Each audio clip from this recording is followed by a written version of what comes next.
మనం non veg milk గురించి మాట్లాడుకుందాం. పాలల్లో కూడా నాన్ వెజ్ మిల్క్ ఏంటి అని అనుకుంటున్నారా? అవునండి.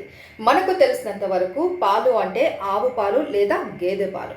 కానీ ఈ నాన్ వెజ్ మిల్క్ ఎక్కడి నుండి వచ్చింది అనుకుంటున్నారా? ఇవి యుఎస్లో మాత్రమే దొరుకుతాయి.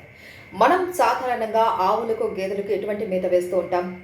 తౌడు, ఉలవలు, లేదంటే వెజిటబుల్స్ కావచ్చు, లేకపోతే చిరుధాన్యాలు లాంటివి అందిస్తూ ఉంటాం. పచ్చగడ్డి, ఎండుగడ్డి లాంటివి ఇస్తూ ఉంటాం. కానీ యుఎస్లో మాత్రం అక్కడ ఆవులకు గేదెలకు కొంతమంది మాంసము అలాగే రక్తము వంటివి ఆహారంగా ఇస్తూ ఉన్నారంట. అవును. సో అక్కడ అలాంటి ఆవుల నుండి సేకరించినటువంటి పాలనే నాన్ వెజ్ మిల్క్గా చెప్తూ ఉంటారు. సో ఆ పాల గురించి ఇప్పుడు ఎందుకు డిస్కషన్ అనుకుంటున్నారా? ఇక్కడికి వస్తున్న పాయింట్కి, ఇప్పుడు అమెరికా అలాగే ఇండియా మధ్య ఒక ట్రేడ్ డీల్ జరగబోతుంది. ఆ ట్రేడ్ డీల్లో భాగంగా అక్కడ ఉత్పత్తి అయ్యే ఆ నాన్ వెజ్ మిల్క్ని ఇండియాలోకి తీసుకురావాలని అక్కడి ప్రభుత్వం గట్టిగా ప్రయత్నిస్తుంది.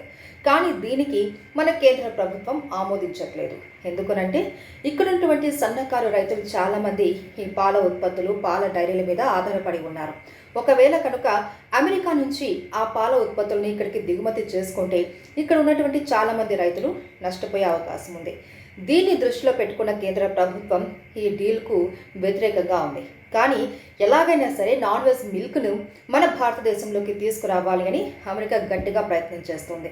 మరి చూడాలి కేంద్ర ప్రభుత్వం దీనిపైన ఎలాంటి నిర్ణయం తీసుకుంటుంది అన్నది. ప్రభుత్వ నియంతృత్వాన్ని ప్రశ్నిద్దాం. సాక్షి టీవీపై జరుగుతున్న దమనకాండను అడ్డుకుందాం. తెలుగువారి మనస్సాక్షి సాక్షి టీవీ. సాక్షి టీవీ ప్రసారాల కోసం వెంటనే మీ లోకల్ కేబుల్ ఆపరేటర్ను సంప్రదించండి.